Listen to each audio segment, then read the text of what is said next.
បិទខំថាខំនិករាជវាយនៅក្រៅប្រទេសលើកដំបូងមិនស្ដាប់តាមពីរបៀបវាយដែលគ្រូប្រាប់សោះតែបែរជាខំនិករាជលើកឡើងបែបនេះ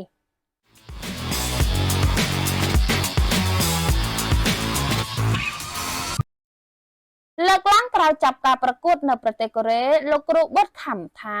ការវាយរបស់ខំនិករាជចេញទៅក្រៅប្រទេសលើកដំបូងមិនស្ដាប់តាមរបៀបវាយដែលគ្រូប្រាប់សោះម៉ាត់ហើយកិច្ចមិនមែនយកក្បាលទៅរងដៃគេអញ្ចឹងទេ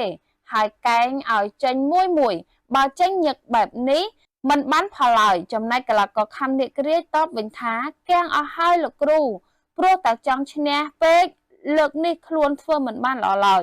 ដោយវាយខុសពីរាល់ដងដែលលោកគ្រូបានប្រាប់គ្រាន់តែឃើញបែបនេះមានហ្វេនចូលទៅខមមិនថាកីឡាករខំនិករាជមើលវីដេអូប្រកួតវិញប្រហែលមកពីគាត់ចង់ឈ្នះពេកវាយរៀងមិនសូវល្អដូចមុនបើបរទេសចាំត្រង់អាចយ៉ាប់ហើយលោកគ្រូបឺតខំត្រូវពង្រឹងសមត្ថភាពឲ្យកិច្ចលឿនបន្តិចព្រោះគាត់វាយមិនសូវមានក្បាច់វាយទេការកិច្ចរបស់គាត់គឺយឺតដែរបើគាត់វាយមួយតែច្បាស់ទៅបានល្អលោកគ្រូ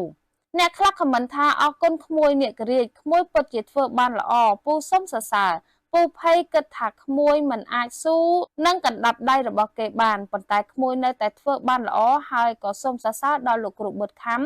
ដែលហ៊ានអះអាងវិភាគជាមុនថា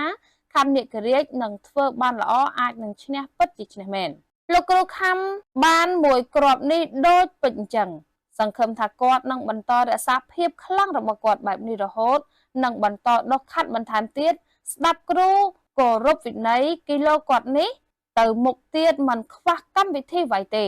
ជូនពរគាត់ជោគជ័យនឹងបន្តជាមួយលោកគ្រូខំទៅមុខទៀតរីឯអ្នកខ្លះថាលោកគ្រូបឺតខំវាយល្អវាយឆ្លាតគិតរហ័សតែសិស្សអត់មានអ្នកណាដូចសោះជំរុញឲ្យកូនសិស្សហាត់ក្បាច់ថែមទៀតនិងបង្កើនបទពិសោធន៍វាយមើលទៅប្រវេប្រវត្តិណាស់កុំតែកម្លាំងខ្លាំងជាងគេបន្តិចទេកុំអីយ៉ាប់របស់គេហើយតែប្អូននិករាជមានកាយសម្បទាទឹកចិត្តនិងកម្លាំងគ្រប់គ្រាន់ហើយអញ្ចឹងខំប្រឹងឲ្យខ្លាំងក្លាថែមទៀតចំណែកអ្នកខ្លះថាសម្រាប់ខ្ញុំខំនិករាជគាត់នៅតែមានខ្វះចន្លោះបញ្ហាធំគឺយឺតតែរាងកាយគាត់ល្អណាស់នៅប៉ុណ្នេះមិនអាចប៉ះរ៉ូស្លែនបានទេខំនិករាជនៅខ្ចីណាស់លោកគ្រូសូមលោកគ្រូបង្វឹកគាត់ឲ្យខ្លាំងបន្ថែមទៀតនៅទុនហាត់បន្តទៀតប្អូនវាយកុំអោនក្បាលចូលអញ្ចឹងឈរឲ្យត្រង់មើលចង្វាក់សរំវាយអញ្ចឹងពេលគេវាយមករៀងផតតិចហើយសងវិញឲ្យលឿនប្អូនចុះបងប្អូនយល់យ៉ាងណាដែរការវាយរបស់កីឡាករខំនិករាជនៅប្រទេសកូរ៉េហើយការលើកឡើងរបស់លោកគ្រូបឺតខំនិងហ្វេនបែបនេះសូមចូលរួមខមមិននិង share តាមការគួរ